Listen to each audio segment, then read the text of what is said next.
buzz, buzz. Boko reached the big station and arranged his trucks. Then he went to the shed and asked politely if he could come in. Duck was not pleased to see a diesel, but presently, when he found that Boko knew Edward, he became more friendly. And by the time Boko had told him about Bill and Ben, they were laughing together like old friends. "Have they ever played tricks on you?" asked Boko. "Goodness me, yes," chuckled Duck. "Edward is the only one who can keep them in order." "You know," went on Duck, "I sometimes call them the bees." "A good name," chuckled Boko. "They're terrors when they start buzzing around." Just then James bustled in. "What's that, Duck? Are you terrified of bees? They're only insects after all, so don't let that buzzbox diesel tell you different." "His name is Boko, and he didn't. I wouldn't care," interrupted James, "if hundreds were swarming around. I'd just blow smoke and make them buzz off." "Buzz, buzz, buzz," retorted Duck. James retired into a huff. James was to pull the express next morning, and when Duck brought his coaches, the platform was crowded. "Mind your backs, mind your backs." Two porters were taking a loaded trolley to the front van. Fred drove while Bert walked behind. "Careful, Fred, careful," warned Bert.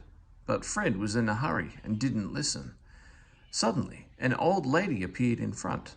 Fred stopped dead, but the luggage slid forward and burst the lid of a large white wooden box. Some bees flew out, and just as James came backing down, they began to explore the station.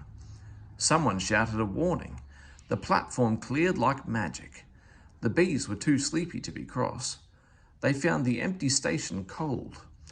James' fireman was trying to couple the train. They buzzed round him hopefully. They wanted him to mend their hive. Then they could go back and be warm again. But the fireman didn't understand. He thought they would sting him. He gave a yell, ran back to the cab and crouched with his jacket over his head. The driver didn't understand either. He swatted at the bees with the shovel. The bees, disappointed, turned their attention to James. James' boiler was nice and warm.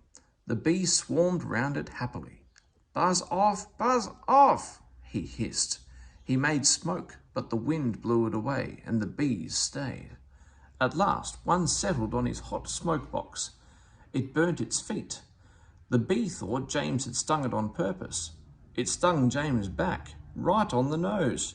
"Eee!" whistled James. He had had enough. So had his driver and fireman. They started without waiting for the guard's whistle. They didn't notice till too late that they'd left their train behind. In the end, it was Boko who pulled the express. He was worried at first about leaving his trucks, but Duck promised to look after them, and so it was arranged. He managed to gain back some of the lost time, and the Fat Controller was pleased with him. No one seemed to notice when James came back to the shed. They were talking about a new kind of beehive on wheels. It was red, they said. Then they all said, "Buzz, buzz, buzz," and laughed a lot.